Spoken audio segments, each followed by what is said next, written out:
चावल सिद्ध हो गया, दाल सिद्ध हो गई।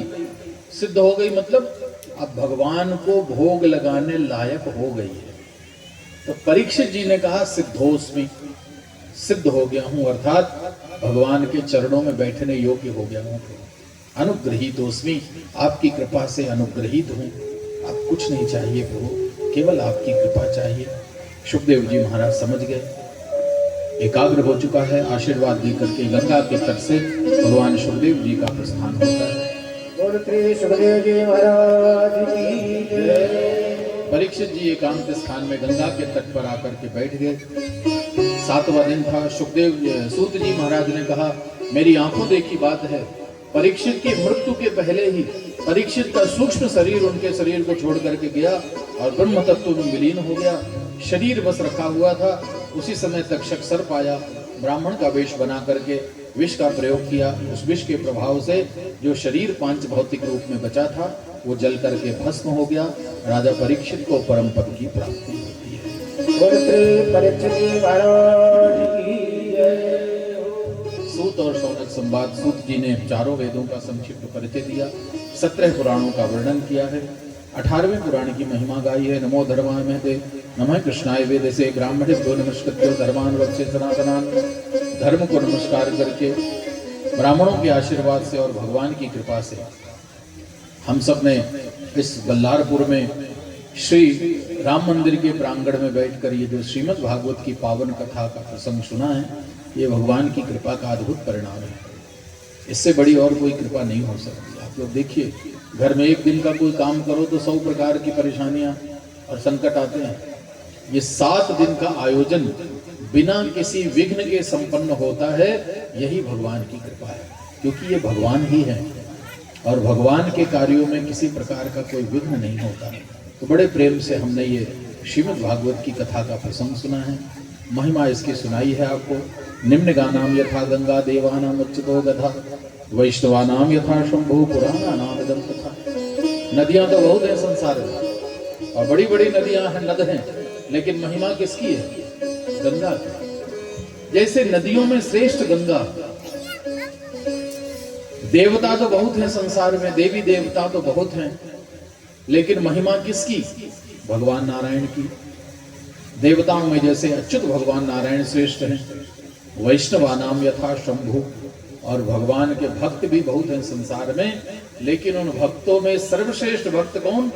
भोलेनाथ भगवान शंकर। उनसे बड़ा कोई भक्त नहीं हो सकता। ऐसे ही पुराण बहुत हैं, लेकिन उन पुराणों में सर्वश्रेष्ठ पुराण है ये श्रीमद् भागवत नाम का पुराण, जिसका पाठ, दर्शन, स्पर्श, श्रवण साक्षात भगवान के दर्शनों का फल प्रदान करता है। उस आनंदमयी कथा का प्रसंग हमने सुना।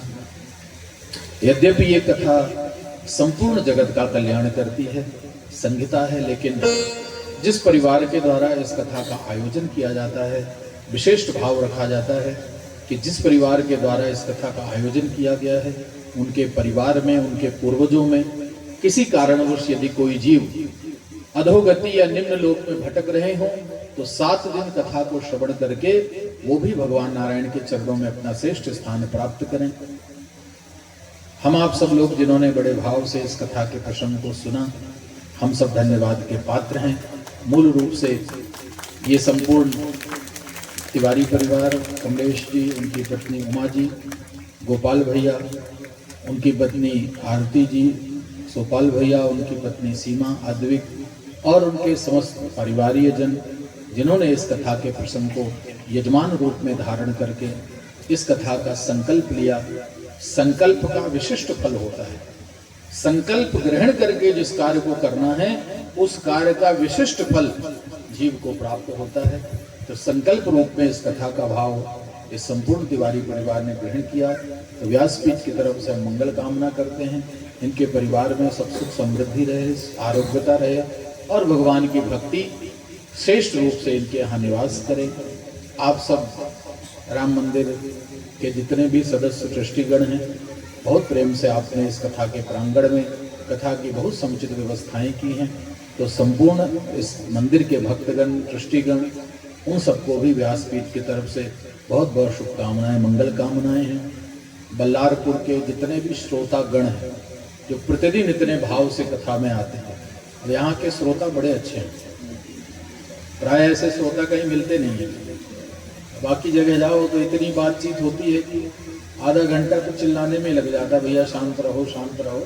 पर यहाँ के श्रोता बहुत अच्छे हैं। तो आप लोग ने बहुत प्रेम से इस कथा के भाव को धारण किया। आप सभी श्रोताओं को भी व्यासपीठ की तरफ से बहुत बहुत मंगल कामनाएं। भगवान की कृपा आप सब पर बनी रहे। हमारे साउंड वाले भैया, इन्होंने बहुत अच्छा साउंड चलाया। एक आध दिन थोड़ा डिस्टर्ब हुआ है, लेकिन बाकी साउंड बहुत अच्छा था। तो इन पर भी भगवान की कृपा बनी रहे। और हमारे जो कैमरा वाले भैया हैं, इन्होंने भी बहुत अच्छा सब कैमरे की रिकॉर्डिंग की। भैया ने बहुत अच्छी फ़ोटो वोटो खींची हैं, जो स्मृति के रूप में आपको मिलती रहेंगी, जो दिखाई नहीं देते। बाकी तो सब सामने हैं, पर भोजन बनाने वाले वो नहीं दिखाई देते। जो रोज़ प्रसाद वसाद बनाते हैं वो कभी सामने नहीं आते। तो व्यासपीठ की तरफ से उनको भी बहुत बहुत मंगल कामनाएं हैं कि उनको भी भागवत कथा का पूरा फल प्राप्त होगा। ये टेंट वाले, लाइट वाले और प्रत्यक्ष अप्रत्यक्ष रूप से बहुत लोग हैं। सबका नाम लेना संभव नहीं है, ना याद रहता इतना। पर सबको भगवान की ऐसी कृपा प्राप्त होती रहे। सदैव भगवान के चरणों में आप सबका प्रेम बना रहे। और ऐसे ही नित्य प्रति भगवान के उत्सवों का आयोजन करते हुए अपने जीवन को भगवान के चरणों में लगा करके रखें। हरि अनंत हरि कथा अनंत। जानते भगवान कथाएं अनंत हैं, पूरी न कोई कह सकता न कोई सुन सकता, लेकिन विश्राम तो होता ही है। 7 दिन की कथा है तो 7वें दिन कथा का विश्राम होता ही है। हम अब विश्राम स्थिति में हैं। आखिरी श्लोक की ओर चलते हैं। नाम संकीर्तनम यस्य सर्व पाप प्रणाशनम प्रणामो दुख शमनस्तव नमामि हरिम परम।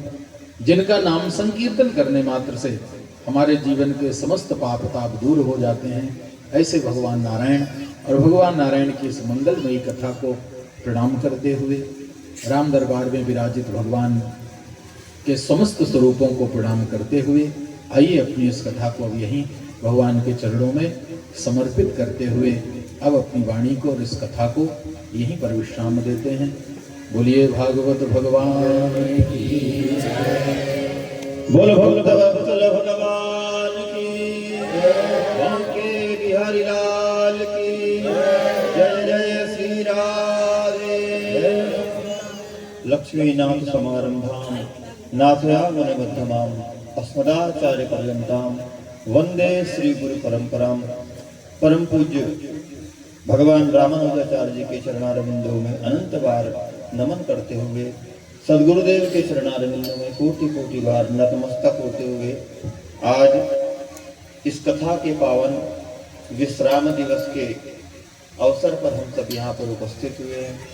बंधुओं, प्रसन्नता भी है, मन में थोड़ा क्षोभ भी है। इतना बढ़िया ये समाज, इतनी बढ़िया व्यवस्था और इतने अच्छे श्रोता और ठाकुर जी के स्वरूप में विद्यमान हमारे स्वामी जी की मुखारबिंद से हम सब ने श्रीमद् भागवत जी की कथा का श्रवण किया। सार ग्रहण करना चाहिए। सार क्या?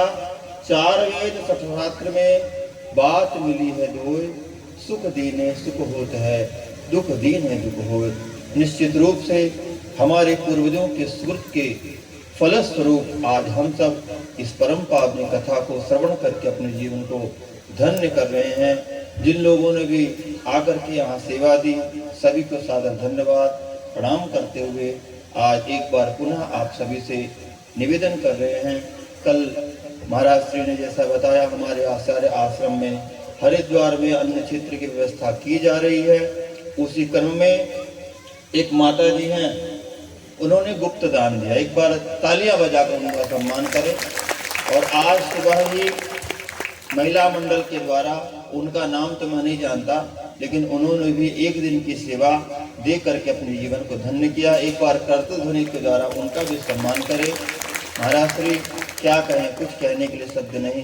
पितामहम नाथ मुनिम विलोक्य प्रसीद मद्वृत्तम चिंतयित्वा। आपकी इस कथन ने हमारे जीवन को एक ऐसा मोड़ दिया है जिसको प्राप्त करके हम सभी अपने पूर्वजों को प्रणाम कर रहे हैं।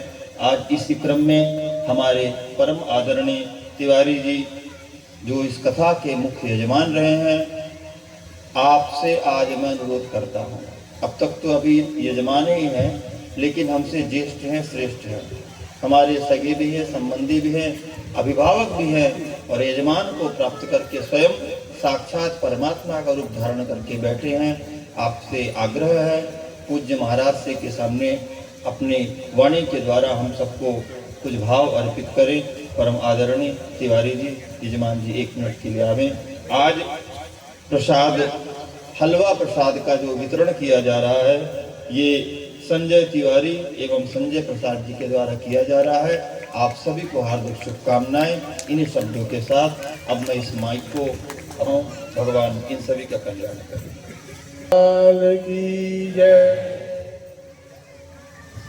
हमारे गुरु महाराज जी ने 7 दिन आप लोगों को जो ज्ञान दिया, हमारे पास शब्द नहीं है कि हम आप लोगों को कुछ बोलें। आप लोग खुद समझदार हैं। हमारे श्री राम मंदिर के कमेटी को मनन करते हुए बड़े आनंद से, अभी हवन भी होगा थोड़ी देर में, और कल 7 बजे से भगवान को भोग लगने के बाद प्रसाद वितरण होगा। तो आप लोगों से निवेदन है कि आप लोग कल शाम को 7 बजे से प्रसाद ग्रहण करने के लिए आएंगे, और हवन में इनको बैठना है, वो हवन के लिए बैठेंगे। ये आप लोगों से निवेदन है। बाकी के शब्द